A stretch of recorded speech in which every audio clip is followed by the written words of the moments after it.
keadaan jiwa kita, hati kita, perasaan-perasaan kita sudah lebih dulu bahkan pernah dirasakan oleh Nabi Muhammad SAW.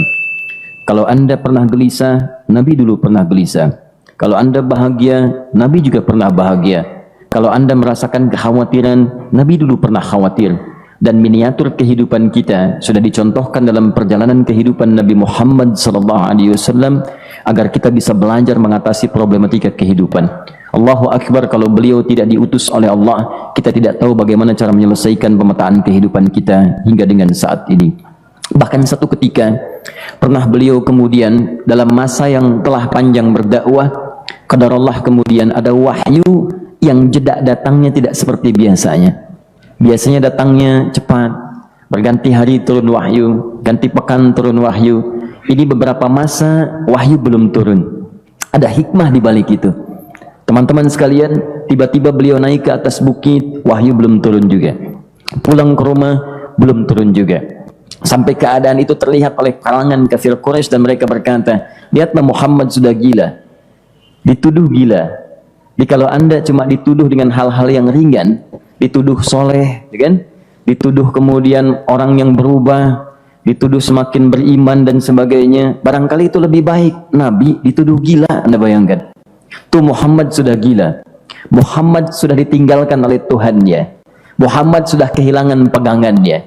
Muhammad sudah tidak punya orientasi. Orangnya sudah nggak jelas, bolak-balik tidak karuan. Naik ke atas bukit seakan-akan orang yang frustasi dan seterusnya. Tapi tahukah Anda apa yang terjadi?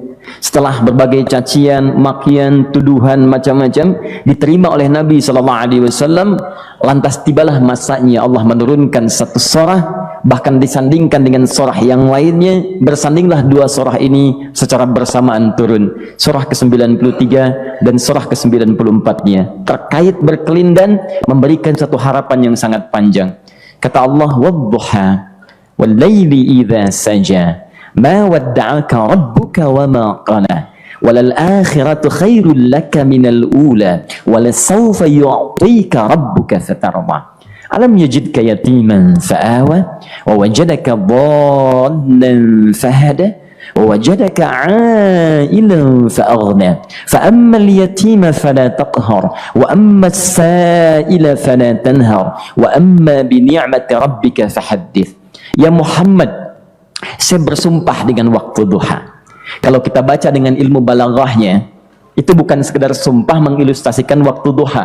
Karena di ilmu balaghah itu nanti ada 3 turunan ilmu. Ada disebut ilmu ma'ani, ilmu mencari kata-kata sehingga ungkapannya sesuai untuk disampaikan. Mana kata-kata yang tepat untuk disampaikan dalam konteks yang ingin dibicarakan.